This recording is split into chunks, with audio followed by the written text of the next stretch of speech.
Ainsi, j'appelle Madame Thérèse Mailly, députée provinciale, à monter sur la scène pour recevoir les honneurs de notre grade des chansons d'honneur. Et Monsieur le ministre, s'il vous plaît, Monsieur le ministre, ici sur la scène, Madame Mailly. Là, Madame Mailly, vous êtes condamnée à chanter. Mais vous pouvez peut-être le faire au tour.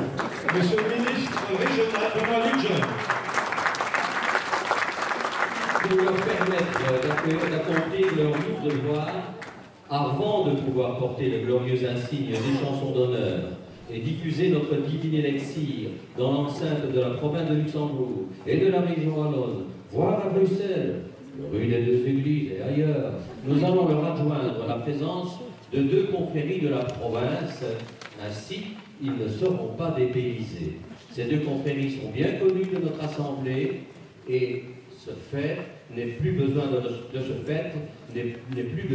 recevoir les signes de l'intronisation pour goûter à notre divin breuvage. Alors, j'appelle un représentant de la confrérie des maîtres des forges d'Atu, représenté aujourd'hui par son grand maître, M. Guy Béchou, qui défend la coulée des métallos, destinée à faire revivre le passé sidérurgique de la région et de ces métallos qui la consomment à chaque changement de pause.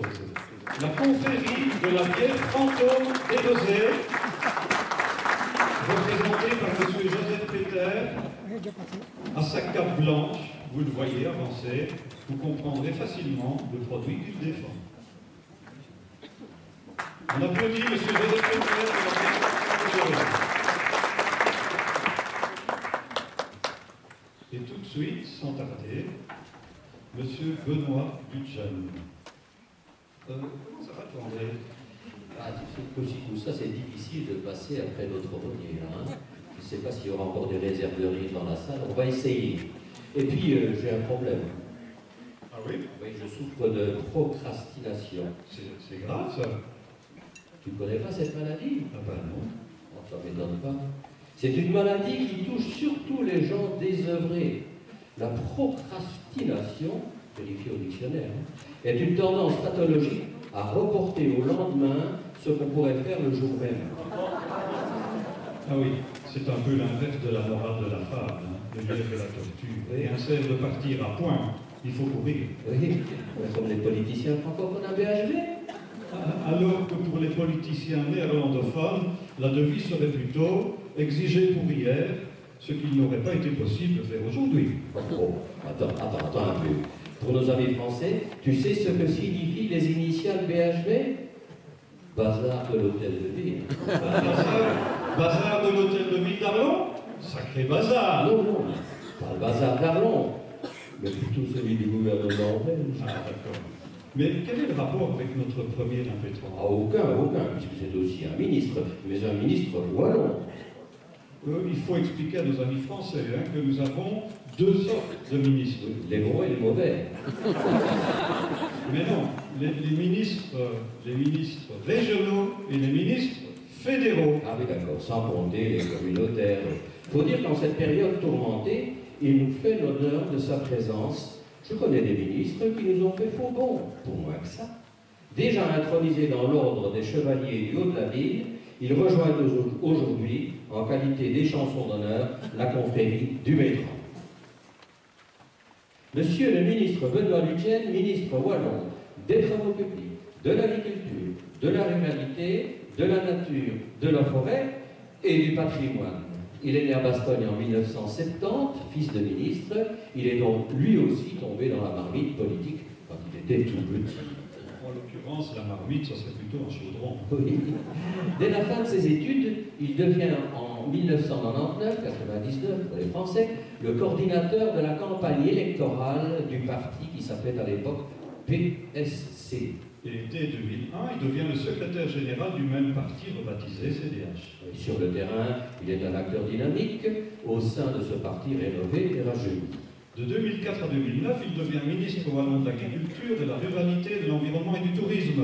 Et donc, en 2009, il signe un nouveau bail comme ministre, alors qu'on annonce déjà futur président de son parti. Dit André, énumérer ces réformes, ça ressemblerait plutôt à un meeting électoral. Ah, Hein. oui. Voyons donc le personnage, mais à travers le petit bout de la lorgnette. Oui, tiens. Parmi ces 6 portefeuilles, choisissons-en un au hasard. Tout à fait au hasard. Hein? Tout à fait au hasard. Les travaux publics, par exemple. Ah. Je te vois venir, tu vas nous parler des nids de poules. C'est le sujet à la mode, hein. Déjà ce matin, les petits trous, les grands trous qu'il y a dans nos routes. En fait, nos routes, c'est des trous avec un peu de tarmac autour. Et l'idéal, hein, pour n'en rater aucun, c'est de circuler dans des voitures à 3 roues. En somme, des voitures passe-partout. Oui, c'est ça. Et puis en Ardennes, l'hiver a été particulièrement rigoureux. Ardennes, tu l'écris comment, là? On a un mot à faire. Mais André, il y a quand même pas mal de trous qui sont déjà bouchés. Ça c'est vrai. Et puis les trous. Oui, le problème, c'est ça fait que ces petits trous, on fait des trous dans le budget. Hein. Oui. Et comment faire pour reboucher celui-là? Ah voilà, on va le chanter. Hein. Maestro. Je bouge les trous, je bouge les petits trous. Je bouge les trous, je bouge les grands trous. Que faut-il que je fasse? Mettez-vous à ma place. Bouche le trou, je suis ministre bouche-trou, ministre bouche-trou, ministre bouche-trou, ministre bouche-trou. Mais non, ce n'est pas un ministre bouche-trou. Qui est-ce qui a fait adopter le nouveau code forestier? Qui est-ce qui a promulgué le plan air-climat? Qui est-ce qui a défendu une agriculture à taille humaine? Qui est-ce qui a réformé la politique de gestion des déchets? Tu l'as dit, c'est lui, hein. Oui. J'espère que le nouveau code forestier, d'ailleurs, n'interdit pas la cueillette des aspérules en saison. Non. Il n'interdit même pas à un ministre de consommer du métran, avec modération, bien sûr. Et à bien examiner tous ces portefeuilles, on se rend compte finalement que notre apéro relève bien du domaine de la ruralité. Il est nature, la spirule pousse dans nos forêts. Avec votre aide, monsieur le ministre, on pourrait peut-être faire entrer le métran au patrimoine culturel immatériel de l'UNESCO. Et pourquoi pas?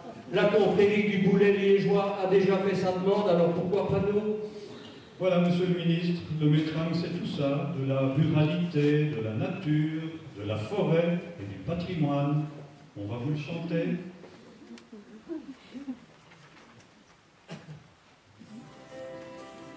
Il est temps de faire le constat, tastez donc vous, dérobez pas, laissez entrer nature, forêt, et chantez le métran me plaît. Et le moment est venu de l'épreuve. Vous viderez cette coupe sans votre souffle reprendre. Votre félicité en dépend. Et notre troisième couplet, pour accompagner cette épreuve. Au cinquième vers, le plus rébarbatif se met à sentir la métamorphose. Le lymphatique devient explosif et le grincheux voit des éléphants roses. Une aspérule en du vin Moselle, c'est un nectar qui réchauffe le cœur. C'est notre métran qui rend la vie belle et nous procure le parfait bonheur. J'ai l'impression que Mme Maïs. Vous avez vu?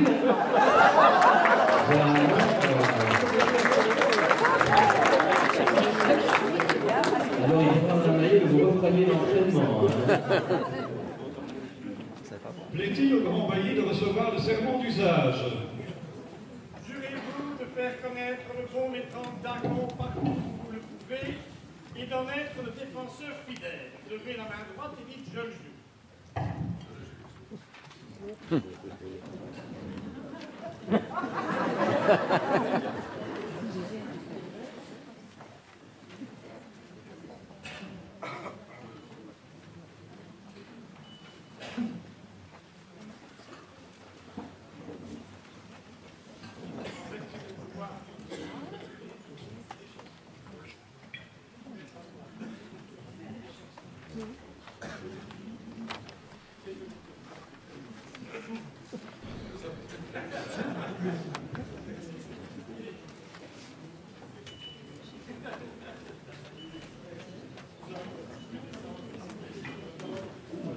vous invite à signer le livre d'or et à recevoir le diplôme de votre nouvelle responsabilité.